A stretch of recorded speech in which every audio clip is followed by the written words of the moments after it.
reporter in radio and television that I know of, First Amendment and the Second Amendment. Now, no one is a bigger defender of the Second Amendment than yours truly. Everyone has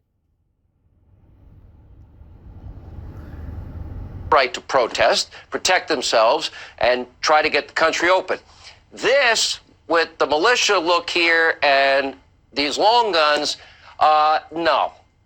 Show of force is dangerous. That puts our police at risk. And by the way, your message will never be heard, whoever you people are.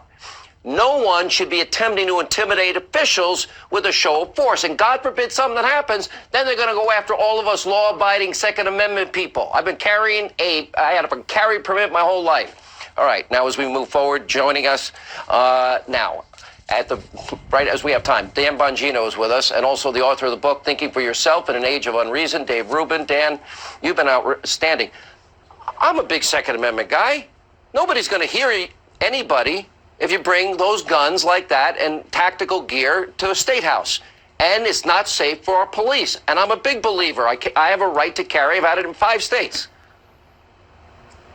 Yeah, Sean, I mean, listen, they have the right to do it. Obviously, they can carry long guns. The question becomes, does the message get diluted, as you're saying? It may. Listen, I'm not sure I agree 100% here. And I'll tell you why. I mean, people are fed up. The message does matter, and I don't want it to get diluted. The message matters because, the Bill of Rights, nobody's Sean, going to is hear not them, on Dan. vacation.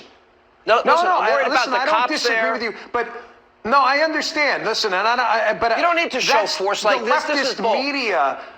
No, I get it. But I think that's the liberal media's efforts more to paint the people there as some kind of crazed bunch of lunatics more than it is the people there actually, trying to represent that they have rights too. They could do concealed carry, Dan, if they're worried about their safety. This is to intimidate. Will you agree? And nobody's going to hear the message, which is open up safely. Well, I don't disagree with you that the message gets. I mean, we're talking about it now, so that the message definitely gets. And the liberal media is obviously going to jump all over it. But this is important, though, Sean. Listen, the Constitution here was not a suggestion, okay? The Bill of Rights didn't take a vacation. They're not on hiatus. These people work for us. That's not a campaign slogan. I'm not running for office. Of course, they're fed up. They have to feed their kids. They're being put out of business by people acting like despotic tyrants. I mean, of course these people are pissed off. This is a distraction, though. I'm pissed off. Look, I'm never going to take away anyone's rights, but it's a distraction. We got to get the country open. Dave, let's bring you in. Thoughts?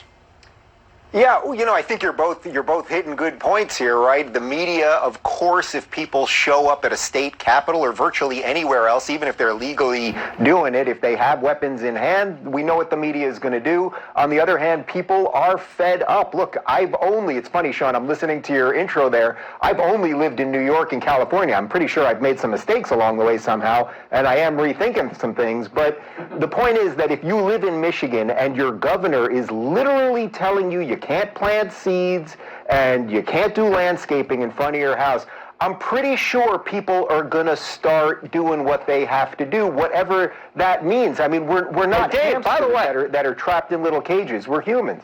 Whitmer is one of the worst track records in this. She did a horrific job. You're right. The protesters opening up the state and getting rid of the draconian rules are right. We've got to open it safely. Let's not find distractions and little, spin